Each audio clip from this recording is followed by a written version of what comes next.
এখানে আসছি 25 বছর, নিজের যৌবন, নিজের স্বপ্ন, নিজের সবকিছু বিলীন কইরা এই পরিবারের পিছনে আজকে 25টা বছর পার করে দিছি। এই ফ্যামিলি, এই পরিবার, এই ছেলে মেয়ে আজকে আমারে একটা রমাদান গেল, কুরবানি ঈদ গেল, আমার একটা কল দিয়ে জিজ্ঞাসা করে নাই যে বাবা তুমি কেমন আছো। আসসালামু আলাইকুম, সবাই কেমন আছেন? আশা করি ভালো আছেন। আজকে আসছি কপালপুরা প্রবাসীদের জন্য কিছু বলার জন্য, যে আসলে প্রবাসীরা এখানে এসে কি করে, তারা কোন অবস্থায় আছে। যারা দেশে থাকে তারা তো ভাবে প্রবাসীরা কত ভালো আছে, বা প্রবাসীরা যখন যেটা চাইতেছে, যখন যেটা বলতেছে তখনই পাঠায় দিতেছে, তাদের পরিবারের মা বাবা ভাই বোন সবার চাহিদা পূরণ করতেছে।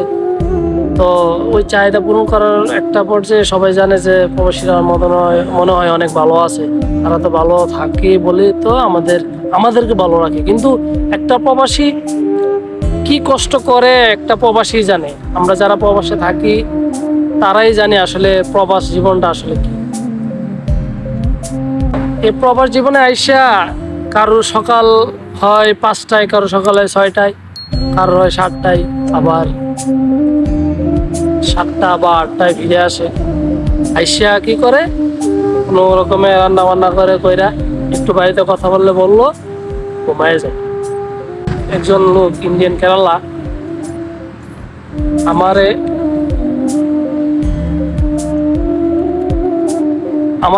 মানে ও এত ইমোশন হয়েছে, ইমোশনের তাগিদে আমার বুকে জড়ায় ডাইরেক্ট কান্না করে দিচ্ছে। কেন ভাই, কি হয়েছে, কি আসবে? বলতেছে ভাই এখানে আসছি 25 বছর, এখানে আসছি 25 বছর, নিজের যৌবন, নিজের স্বপ্ন, নিজের সবকিছু বিলীন কইরা এই পরিবারের পিছনে আজকে 25টা বছর পার করে দিছি। এই ফ্যামিলি, এই পরিবার, এই ছেলে মেয়ে আজকে আমারে একটা ঈদ গেল, একটা রমাদান গেল, কুরবানি ঈদ গেল, আমার একটা কল দিয়ে জিজ্ঞাসা করে নাই যে বাবা তুমি কেমন আছো, কি খাইলা, শ্যামাই রান্না করছো নি, মাংস রান্না করছো নি, তুমি ঠিকঠাক আছো নি, শরীর স্বাস্থ্য ভালো আছে, ভালো আছে।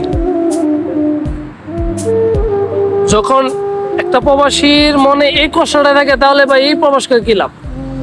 আসলে কোনো লাভ নাই।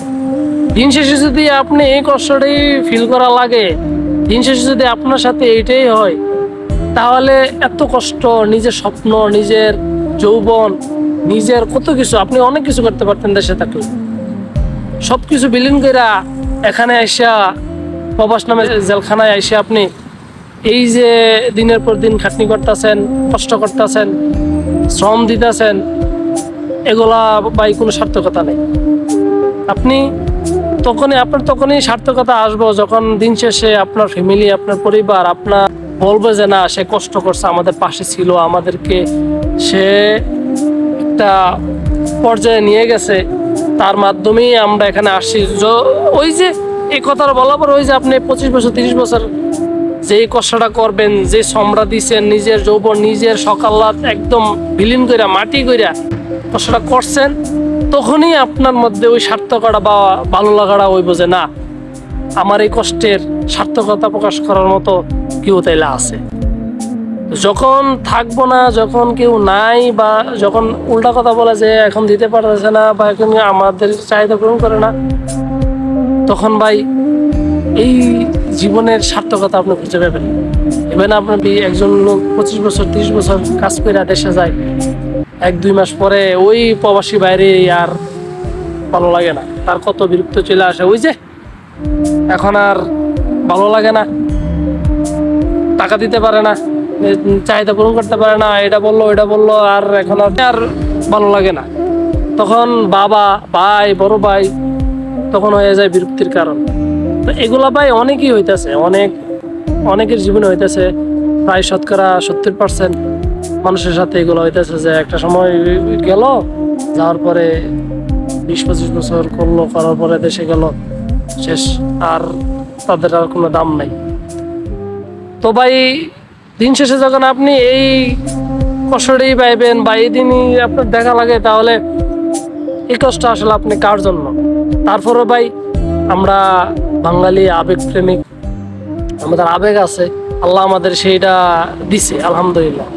আমরা তারপরও ফ্যামিলির জন্য করি, ফ্যামিলি আমাদের জন্য করে, মা বাবা আমাদের জন্য করছে। মা বাবা তো তাদের তুলনা নাই, মা বাবার জন্যই তো এই দুনিয়া দেখছি, এই দুনিয়া আমরা আসছি, মা বাবার জন্যই তো করতে হবে যা করার করা।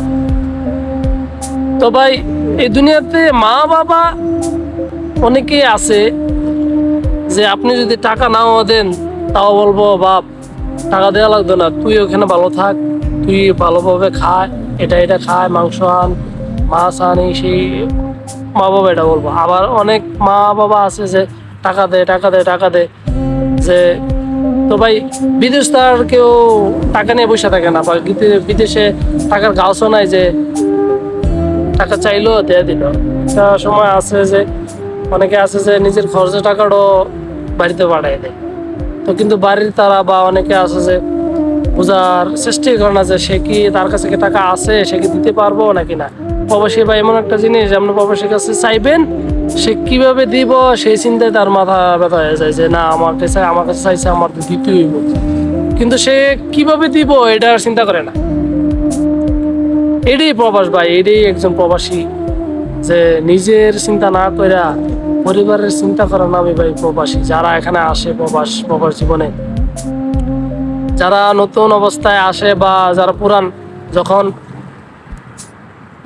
একটু ভালো পর্যায়ে চলে যায় আলহামদুলিল্লাহ, পরিবারকে ভালো সময় দিতে আছে বা পরিবারের মুখে হাসি ফোটানোর চেষ্টা করতে। যারা আসলে ভাই নতুন আসে, যারা ভালো পর্যায়ে চলে যায় তারা আসলে আলহামদুলিল্লাহ, যারা হাই লেভেলে চলে যায় তার আর পিছন দিকে তাকানো লাগে না। কিন্তু যারা একটু আইসা দালালের করে পড়ে যায়, দালাল তো ভাই দালালই। আগের ভিডিওটা দিচ্ছি দেখেন দালাল আসলে কি করে। তো দালালে খপ্পরে পরে যারা আসলে বিদেশে আসে তারা চোখে মুখে আর কোনো পথ না দেখে একটা সময় দেশে চলে যায়। দেশে যে 5-6 লাখ টাকা খরচ করে আসার পরে আবার দেশে ব্যাক করা মানে একটা হিউজ লেভেলের লস, এবং নিজের প্রতি নিজের একটা অপমানিত বা নিজের প্রতি একটা বিরক্ত আশা চলে আসে যে আমি কি করলাম, আমার দিয়ে কিছু হবে না সেই। আর যারা আসলে এই কষ্টটার পরও এখানে লেগে থাকে, ধৈর্য ধরে বসে থাকতেছে, তারাই সফল ভাই। কিন্তু অনেক ফ্যামিলি আছে খবরই নেই না ভাই।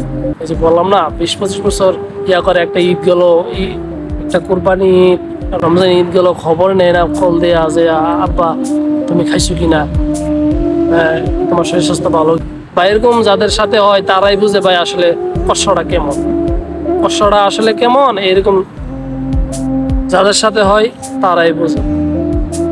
তো ভাই ভিডিওটা লম্বা হয়ে যাচ্ছে, আজকে আর লম্বা না করি। তো যাদের ভালো লাগে আমার ভিডিও চ্যানেল বা আমার ভিডিও, আসলে আমার পাশে থাকার অনুরোধ রইল, পাশে থাকবেন, আপনাদের পাশে আছি। আপনারা যা জানার কোনো কাজ বা এটা সেটা জানার যদি থাকে তাহলে কমেন্টস করবেন, উৎসাহ দিবেন। আপনাদের ভালোবাসায় শিখতে থাকতে চাই, আপনাদের দোয়ায় থাকতে চাই, সে আশা ব্যক্ত রেখে বিদায় নিলাম। আসসালামু আলাইকুম।